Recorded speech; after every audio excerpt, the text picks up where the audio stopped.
Hello to all traders and welcome back to another market review brought to you by Orbex. So it's all about the Fed, the big talking point in today's meeting, looking likely that the Fed will hold its interest rate at the elevated high that it has been for the last few months. It's not looking to cut its rates anytime soon, meaning that we probably will have to wait until the middle of the year before we get any signal that the Fed is ready to start cutting. Obviously, it's come such a long way to bring inflation lower. It probably won't dive into the realms of cutting just yet, just in case inflation starts spiraling out of control once again. While in the meantime, we've seen a bit of a move on gold overnight, spiking up to roughly about $2,050 before retracing. We'll look at the chart shortly. We're seeing the dollar having a little bit of a flurry as well, a little bit undecided because we're just seeing a little bit more of a disappointment in the proceedings of the Fed, because the signal is and the intuition is that we will probably see a hold on the hikes, also on the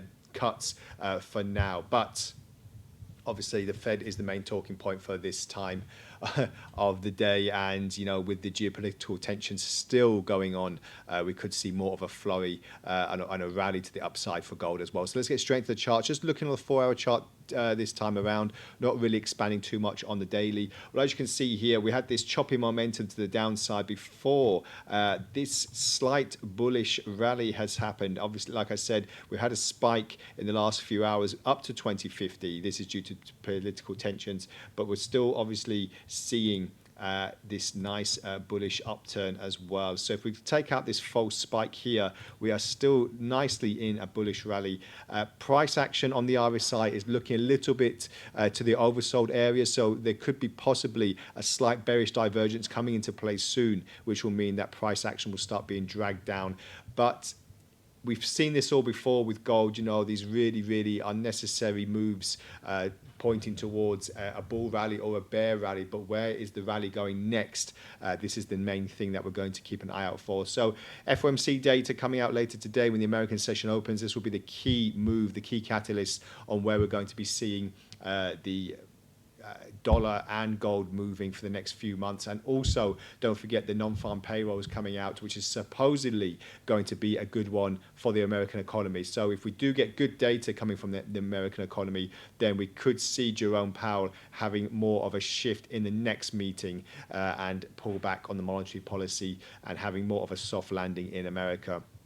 So just look on the dollar index, very stagnant at the moment. If we just move back a little bit, we've had this rally to the upside and then nice consolidation, another rally, then nice consolidation. So are we in for another rally to keep the trend going? Well, if that happens, we'll have to pierce and break the 104 handle, which hasn't actually been tested since the back end of last year. We saw a brief move in December, but nothing really to sink our teeth into, because then we saw this kind of downturn before we saw a bit of support at the $100 level. So it's really been pretty much this kind of V-shaped recovery on the outside, but just slowly gathering pace at the moment. So if we keep on looking at the moment, like I said, this trend, consolidation, then a rally, consolidation, then a possible another rally. Well, obviously we'll have to wait and see what information comes out of America later on today. Obviously, earnings season has really been pushing the dollar and indices quite significantly.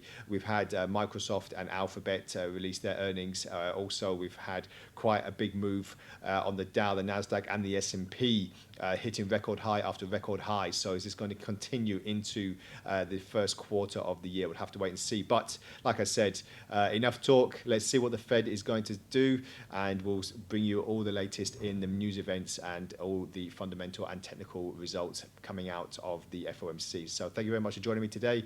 We'll speak again next time.